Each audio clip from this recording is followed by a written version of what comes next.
தமிழகத்தில் தலைசிறந்த பொறியியல் கல்லூரி அருள் தரும் VPMM இன்ஜினியரிங் கல்லூரி அண்ட் டெக்னாலஜி. தரமான படிப்பு, உடனடி வேலை வாய்ப்பு. Admissions open. மத்திய உள்துறை அமைச்சர் அமித்ஷா சென்னை வந்தடைந்திருக்கிறார். சென்னையிலிருந்து அமித்ஷா ஹெலிகாப்டர் மூலம் திருவண்ணாமலை செல்ல இருக்கிறார்.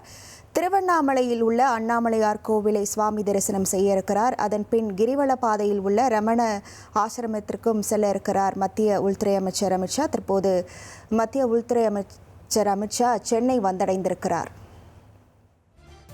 விவரங்களோடு இணைகிறார் நமது செய்தியாளர் கசாலி. வணக்கம் கசாலி. தற்போது சென்னை வந்திருக்கக்கூடிய மத்திய அமைச்சரை யாரெல்லாம் வரவேற்றிருக்காங்க, அவரோட வரவேற்பு அங்கே எப்படி இருக்கு, விவரங்கள்? மத்திய உள்துறை அமைச்சர் அமித்ஷா மகாராஷ்டிராவில் தனது நிகழ்ச்சியை முடித்துக் கொண்டு விமானப்படைக்கு சொந்தமான தனி விமானத்தில் மகாராஷ்டிராவிலிருந்து சென்னைக்கு வந்தார்.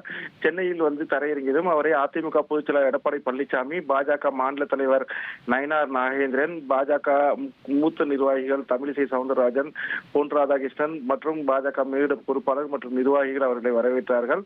இந்த வரவேற்பு முடிந்த பிறகு அவர் சென்னையிலிருந்து திருவண்ணாமலைக்கு செல்கிறார். திருவண்ணாமலைக்கு ஹெலிகாப்டரில் புறப்பட்டு சென்றார்.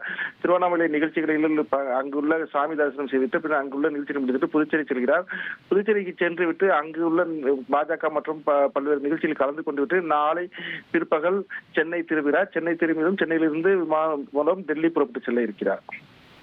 விவரங்களுக்கு நன்றி கசாலி. தென் தமிழகத்தில் தலைசிறந்த பொறியியல் கல்லூரி அருள் தரும் VPMM இன்ஜினியரிங் கல்லூரி அண்ட் டெக்னாலஜி. தரமான படிப்பு, உடனடி வேலை வாய்ப்பு. Admissions open.